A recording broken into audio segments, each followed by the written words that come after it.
So, I'm finally gonna be talking about Once Upon a Time in Hollywood, despite the fact that it is now October, and this movie came out in July. I'm gonna be talking about it now and giving my 2 cents on it.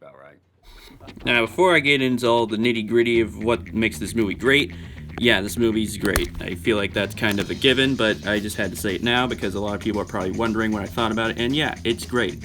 It's probably the best movie I've seen all year, and all the performances are pretty solid. Leonardo DiCaprio in particular is probably the best actor here, and Brad Pitt is not doing too bad himself, and Margot Robbie is also pretty great as Sharon Tate. So I pretty much love this movie.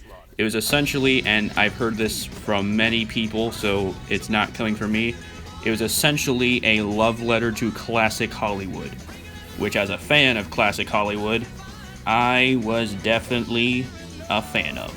So if you don't know what this movie is about, this movie tells the story of Rick Dalton, played by Leonardo DiCaprio, who is a struggling actor who is trying to find his place in the new age of Hollywood, who feels that he has been left behind and is now a has-been. Something I really liked about this movie was the cinematography, which I feel like is kind of a given with most Quentin Tarantino movies, but I just have to say it. There's a lot of overhead shots, there was a lot of behind-the-back shots, there was a lot of really interesting shots that I just thought were really unique, that are kind of native to Quentin Tarantino movies. So something I also really liked in this movie was the fact that it was narrated, which most of the time I don't like that much, because I just don't think that narrating in movies is something that you have to do. Since the audience can already see what's happening, I don't think it's necessary for someone to just be like, okay, Jim is walking into the house. Like, you don't really need that most of the time, but in this movie, I thought it was pretty well done. Mostly because Kurt Russell was the narrator, and Kurt Russell in a movie is never a bad thing. Now, this is true for pretty much every Quentin Tarantino movie, but the score and the soundtrack were both amazing. The thing that's really great about Quentin Tarantino soundtracks is that they're filled with songs that the vast majority of people have never heard of. And that helps a lot, because when you have a soundtrack filled with songs that most people have already heard of, that makes your soundtrack really, really, really boring.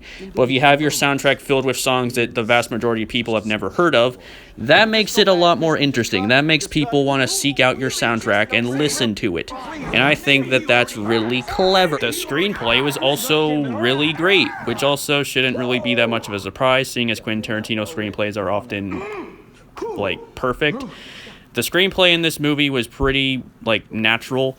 Every line that the actor said didn't feel like lines, really. They just felt like stuff that normal people would say, which is the problem with a lot of scripts, is that they just feel like something that actors are saying and not like something that normal people are saying, if you get what I mean.